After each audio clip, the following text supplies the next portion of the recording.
I genuinely believe most people will be better off staying in the matrix. Here is the simple test that everyone should run on themselves. Let's say the place where you live.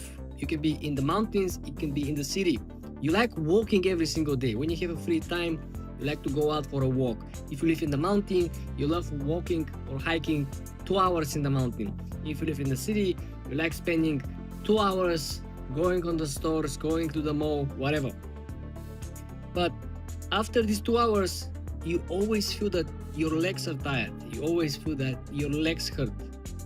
This is the moment when you're gonna run the test. It's a common sense. You cannot fake it. Do not ever take the free seat when you're entering into a room with strangers. The free seat is one of three things. It's either target, trap, or test. Because fighting the matrix, trying to escape the matrix, it requires work, knowledge, resources. All things that most people have no idea, no clue about it. When I see somebody that have lack skills, lack experience, lack connections, lack network, no strong positions anywhere, it always reminds me the first episode of John Wick, the son of the Russian mob, when the guy said, "No problem, dad, I'm gonna fight John Wick, I'm gonna fix the issue," and the dad looks at me. The kid has no clue what he talks about, right?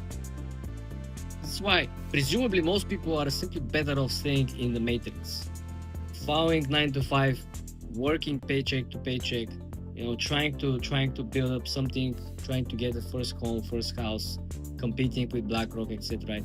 But the main idea here is that if you follow the historic quotes and wisdom, if you can beat them, join them, right? Not everyone can be the leader. Caesar, Alexander the Great, these are singular figures who actually were either positioned. You have to read some mythology, you will find out that Aristotle was the actual mentor of Alexander the Great, right? So for some people, there is a particular arrangement that helps them elevate their position to be successful in ventures that are very unusual. Most people are not like this. If you don't have the setup, and if you can't build the setup, because a lot of people weren't born, in the kingdom, but they were capable, they were resourceful, they spent a whole 4 years in college or university in the library, reading, preparing, backtesting, trying to save as much money as possible so they can run the side hustles, the businesses. Look at all the 80, 90 years old billionaires, Warren Buffett type of way. Almost all of them started the same way, delivering newspapers, selling garbage bags door to door. Why? Because the side hustle niches at this time were the same. And the people who are successful today follow the same exact path and trajectory. Okay? You cannot deviate too much and expect to have a similar results. Look at all the people who are on top of the AI hype right now. The geeks. They cannot deviate too much. You're not gonna see some crazy accountant from Wall Street to be on top of the AI hype, right? Wall Street was, of course, on top of the mortgage-backed security hype, was on top of the private equity, was on top of the real estate boom prior to the 08-09 financial crisis, right? They were on top of so many different hype cycles. But on this particular one, they're kind of behind. And they couldn't deviate too much from their own expertise, right? This is why I said a lot of people might eventually be better off joining forces with the matrix than trying to fight, trying to escape. Funny, I personally find very, very weird how even Andrew Tate stopped talking about his main subject matter, which was very interesting. I was very entertained watching his points of views about the subject matter. But I mean, genuinely ask yourself, can you really have the resources, the knowledge, the capacity, and what else you can build around yourself? When you enter into a room with strangers, you always want to make a pause. You want to scan all the people in the room. You identify someone that you think it's like you, and you go and you position yourself close by it.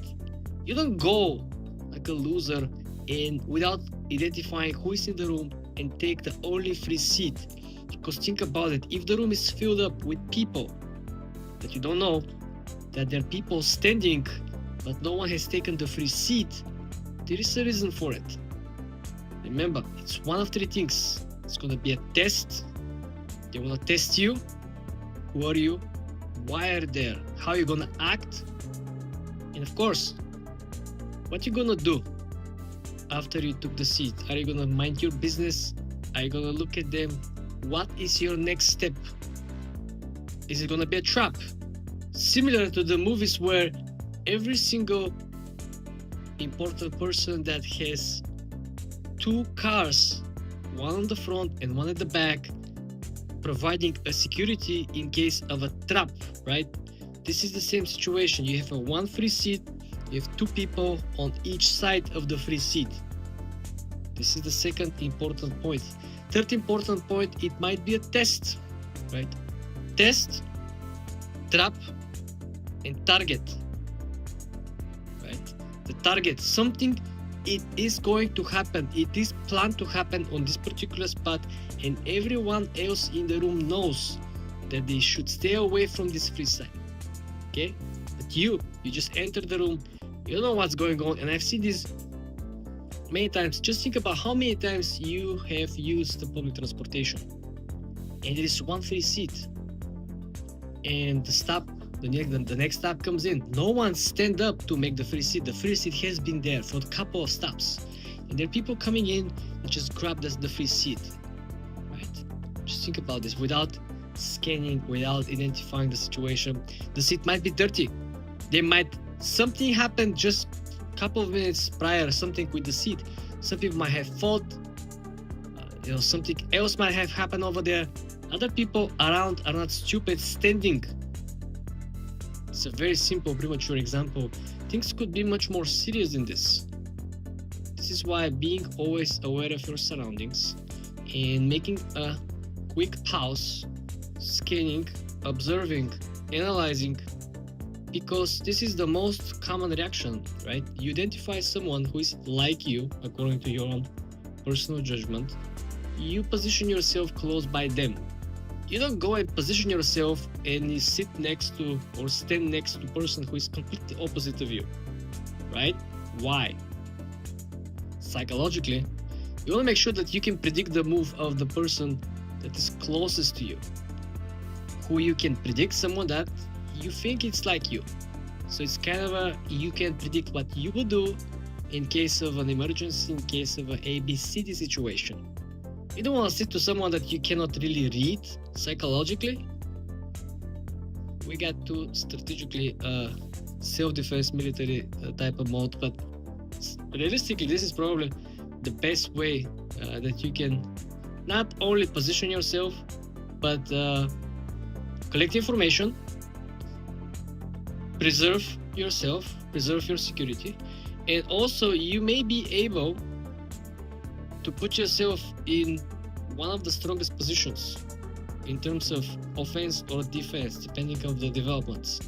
But if you really think about it, the people who are not aware of their surroundings are the last people to find the way either to protect themselves or to fight back.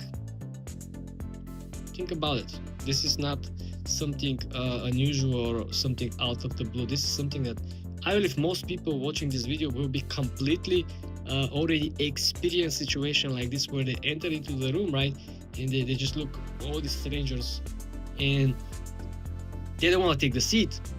I've seen even a lot of people that have even higher precautious mechanism where they enter, they freeze, they stay next to the room when they just enter. They don't want to go further down, they don't want to scan, they don't want to make eye contact, they don't want to identify the people. Maybe they will be waiting a couple of minutes until someone else has entered the room.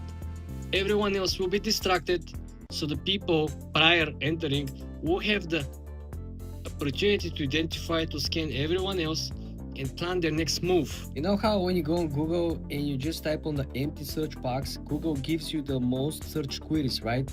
So if you go on Zillow and do the exact same exercise, you're going to get the most search query cities. In our case, we have most people looked for Miami, New York, and Beverly Hills. So this is obviously the hottest market. Let's keep this question and let's see what actually people are looking for the most. In Miami in particular, the hottest market and so far has seen the biggest price decrease. Some people actually delist the listings. If you watch my previous video, report from Zillow actually indicated a lot of owners who had their properties listed on the market for over 120 days. They, instead of adjusting the price of the real listing, they decided to delist the listing, send somebody, take new pictures of the listing, and then relist the property with new photos. So in this way, when you go on listing, for example, you ain't gonna see the price history and the fluctuation. So if we go down over here, right, usually you will have a chart with the story of the property price, the historic price move. It went up, it went down. You can actually see what is the market in the area. As you can see over here, the price in this particular example over here, right, we see that the price actually has come down 8.3%. And this is a property for rent, right? We have adjustment of the pricing for the property for rent, and we have adjustment of the pricing of the properties for sale as well. As you can see over here, the property was actually listed for sale and was listed for sale 46% higher, which you see there is no comparable evidence over here on the previous pricing. The public tax records since 2022, if you scroll down, if you go even lower, so the first time when this was actually established was 2007. As you can see over here, the price was 372,000. Scrolling all the way back to 2024, the property tax assessment was $480,000, which is I would say not a huge assessment, around $100,000. But as you can see over here, we have a tax assessment that was much lower in the years between 2008, 2009, which was between the financial crisis, which was normal. Even in 11 and 12, and even 13, the property was having a tax assessment under $200,000 all these years, as you can see over here. So this again explains how you see they start adding this 10% annual, 10% bump of the assessment of the property. 2020, this is the virus situation. The property has seen 4% decrease of the assessment. The property took advantage of it, and then we continue with this 10% bump since 2023, 2024. So very important over here, like I mentioned, the property jumped from sale to rent. And you see what was the prior event? The listing was removed. This is exactly what I was talking to you about, right? A lot of listings are simply removed for a variety of reasons. But according to the most recent report from Zillow, most of these listings are removed from one main reason, which is usually if the property sits on the market for over 120 days, it simply looks bad. It looks like a bad deal. Probably something is wrong with the property, wrong with the actual prices, wrong with the neighborhood. Something is wrong, right? There's no demand at this price. So instead of them adjusting the price and making the price cheaper, either for sale or rent, it's still gonna see that the property has been already still 120 days on the market, and then adds more days even on the lower price. Then when you look at the price that, let's say it was listed for rent for $5,000 a month, and then you have sitting 120 days, no one rents it out, and then the price is actually decreased to, let's say, 4,500. The price is lower, but the days are actually keep mounting. So it might be 150 days and it's 4,500, and people are getting even more scary that this might not be a good deal or something is wrong with the deal, because the price might be going lower and lower, close to the actual market price, which is a good deal. But then people look at the days on the market, they said, oh, this is sketchy, you know, this is too good to be true. It looks very nice. It has sitting so many days on the market. It's impossible for other people to not scoop or take advantage of this deal. This is why the solution, like I said, according to Zillow, is that they simply delisting the listings or delisting the actual photos and properties and create a new listing. This is why when you go down on the listing that we saw, you don't have a data what was the prior information about the property. Why? Because when the listing is deleted and when the new pictures has been taken and you create a new listing without previous history on the record for Zillow, Well, they simply can't extract this information and data, because when you upload the new images, the property looks different. Although the address will be the same, still you don't really get to compare the previous pricing. And we can go through the details. We can look at particular neighborhoods. We can look where the price has seen major decrease, right? If you sort over here that are close by you, price is low to high. Let's go low to high, or let's say the newest one. Let's see what are the new adjusted prices of the properties, right? Can we see something that looks unusual, right? Because these people who are listing right now, they're already familiar that the market is struggling. They're already familiar that everyone is currently repricing their properties. They're already familiar that a lot of other sellers are delisting their listings, right? So if you see something that really looks too good to be true, something looks that it really do not really add up. I've seen plenty of listings on Miami Beach. Like if you look at Miami Beach, for example, plenty of condos that were listed at 200, maybe 190, 220. And now if you look at the actual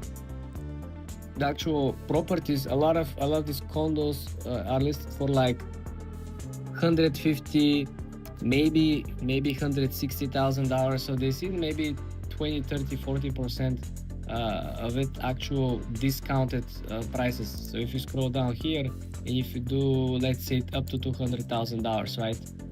Look at what I'm talking about. Look at the areas, right? Look at this 100K, 180K, right? Just zoom in and they will pop on the side. See 180, one bed, one bath, 140, 170, and all of these. So if you click this, for example, and if you scroll down, currently you see there's a price cut that happened now in December of $5,000, right? And if we scroll down for more historic pricing, you will see definitely that this has been going places. Are we gonna get this information? Okay, so the tax assessment much lower. Just look at this. This is okay. Let's assume after the financial crisis of 08-09. Let's look at more recent files. So in just 2012, right, or 13, this was like half the price. The value of the property was half the price. It was $50,000-$60,000, right? So if you scroll down, even when I looked at the base tax assessment was started at around $80,000. So it's not a huge difference. You see that the condo lost 25% of its value. This is in the end of the financial crisis in 2011, which was crazy, right? But the main idea is that a lot of these small condos, one bed, one bath, or studios will be losing much more. You will see even greater price cuts. Even if we scroll down, look at this 175. So if you come over here, let's click on again one bedroom. Are we gonna see a price cut over here? There is no information about price cut. Probably this is something brand new. Just look at this. The estimate from Zillow is 176, which is usually pretty generous, right? They're selling it for 180, and also you got the HOA 391, which is not a good deal. So this is it, guys. This is how you can actually Google and try to use the Google metrics, the Google way of searching and extracting free information that shows you the hot areas, the hot cities, and where people are actually trying to either sell property or buy property. Use these particular settings and try to find in your area. Try to find the ones that are actually seeing price decrease, a lot of delistings of the properties, and creating a new listing for the same exact property. This will show you absolutely everything that you know and will give you the leverage for a particular seller. The first thought that will come to your mind will give you the answer. The person who isn't born to become an entrepreneur will think, you know what, maybe I walk too much, maybe I should walk less, maybe my feet are not comfortable in these shoes, maybe there is too much blood vessels or blood concentrations down the neck, the ankle, so maybe I should just walk less. On the flip side, the entrepreneur, the person who is born to be an entrepreneur, who have a completely different common sense thought, he would say, you know what, I'm not gonna downsize my walks. Instead, I'm going to look and find shoes that will allow me to walk even more. What are the best, most comfortable shoes? They're gonna go, they're gonna Google. Versus other person who will think, you know what, I'm just going to chill, I'm gonna walk less. Yeah, it's normal, you know. They will find anything that will allow them to be lazy, anything that will allow them to walk less, to stay at home, to make shorter and shorter hikes. The entrepreneur wants to be there, wants to keep doing not only the same distance, he wants to make even longer distances. And if the shoes that he's looking are not built or don't exist, he's gonna find a way to build them. He's gonna find a way to import the shoes from other countries where they probably already have some technology like this. This is the common sense. This is why I said you cannot really fake it. Because when issues erupt, the common sense start thinking, start working to resolve the issue. Right? The entrepreneur decision, common sense, the first thought is, where can I find the shoes that will let me to keep walk the same distance or even more? The common sense of other person is, you know, my feet hurt, probably I walk too much. Probably they're even gonna look how many steps they walk, and they're gonna find hundreds of different reasons to, you know, start walking less.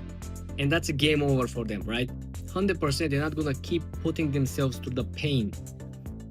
It's not even a second thought for these people to look about maybe buying different shoes, maybe changing the path, maybe changing the socks. You know, there's so many different things that they could adjust their strategy to maintain at least the walk.